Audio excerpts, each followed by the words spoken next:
The 1940s were a time of transformation for the American automotive industry, but not necessarily a time of safety. Back then, vehicle safety was more of an afterthought than a priority. Seatbelts weren't standard, crash testing didn't exist, and manufacturers focused more on style and performance than passenger protection. In fact, many of the design choices that made 1940s cars look sleek or powerful also made them surprisingly dangerous. Dear viewers, please subscribe to our channel. Thank you for your support. Number 3. The Buick Roadmaster Estate Wagon, 1947 to 1949, is not officially or historically known as the most dangerous automobile. But if you've heard someone say that, it might be more of a myth, exaggeration, or misunderstanding, especially when viewed through the lens of modern safety expectations.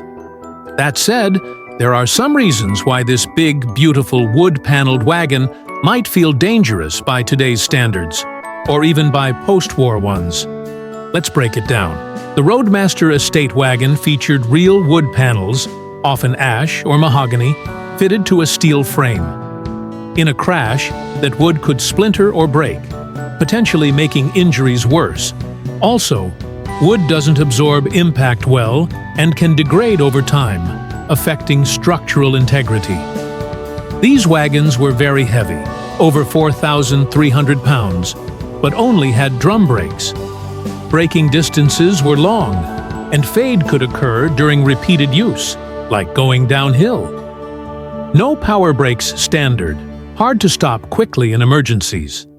Like almost all cars from the 40s, it had no seatbelts, no airbags, no crumple zones, no padded dashboards, a rigid steering column that could impale the driver in a frontal crash. Even minor collisions could be catastrophic for occupants. The wagon's higher center of gravity compared to a sedan could make it more prone to body roll or loss of control in sudden maneuvers. Combined with 1940s suspension tech and bias-ply tires equals not ideal in evasive driving.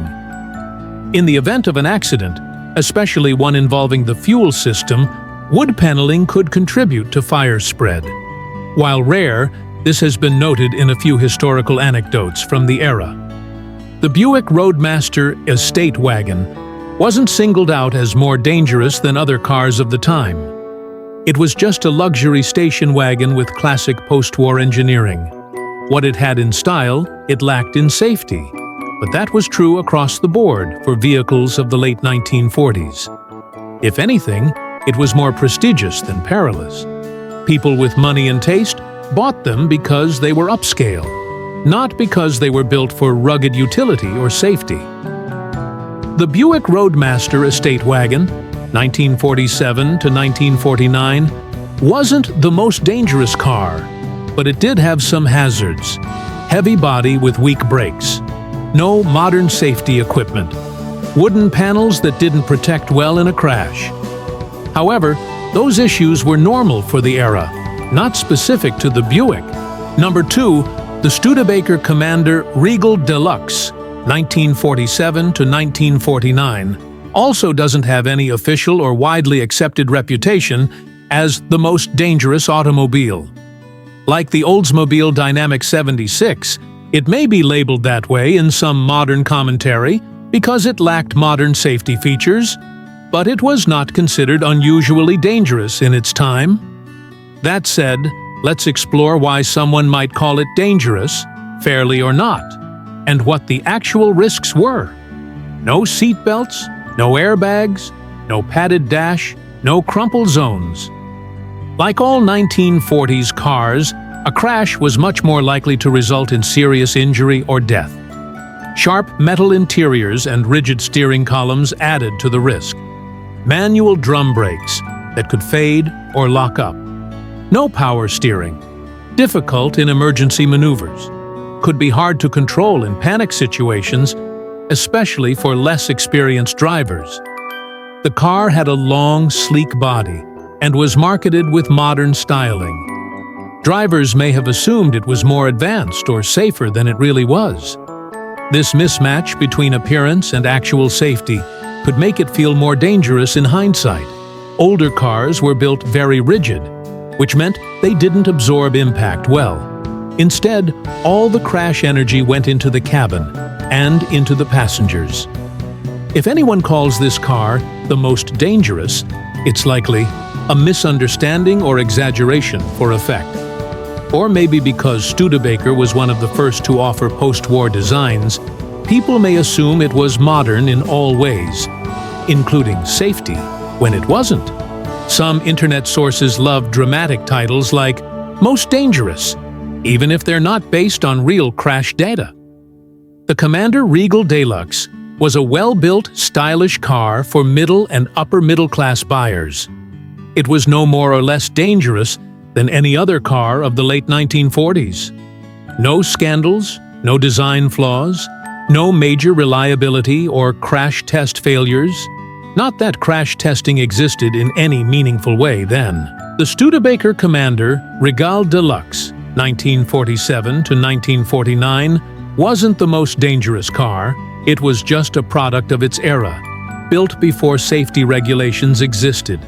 It looked modern, but in terms of safety, it offered little more than a steel shell and a horn. Number 1. Oldsmobile Dynamic 76, 1946 to 1948, is not widely known as the most dangerous automobile in any official or historical sense. However, if you've heard that label attached to it somewhere, it might be due to a misunderstanding or confusion with other vehicles from that era. That said, let's break down what might make people think it was dangerous, and why that might not be entirely fair.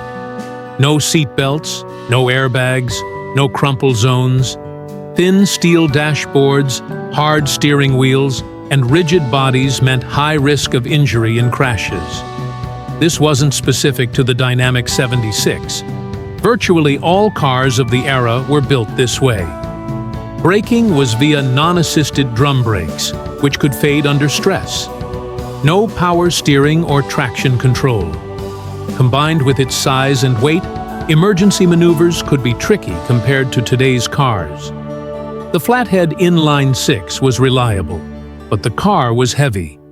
Sluggish acceleration meant it might not respond quickly in situations requiring evasive action. Again, this was common for big sedans of the time. Not unique to the 76 were sold to taxi companies or government fleets, where they saw rough service. Worn-out suspension, brakes, or steering components could make surviving examples dangerous if neglected. The Dynamic 76 wasn't a sporty car pushed to dangerous limits. It was a basic, slow, and durable family sedan. There's no major recall or scandal in its history. It had the same basic level of safety as any other large GM vehicle of its time.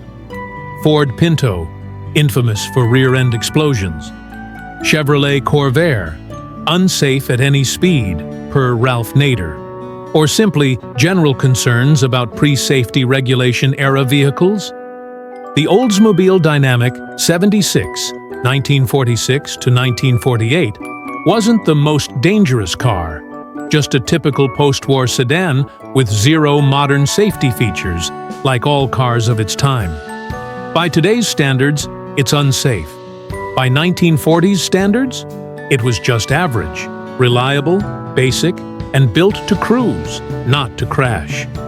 Want to explore some cars that really did earn a reputation for danger? I've got a list of those, too.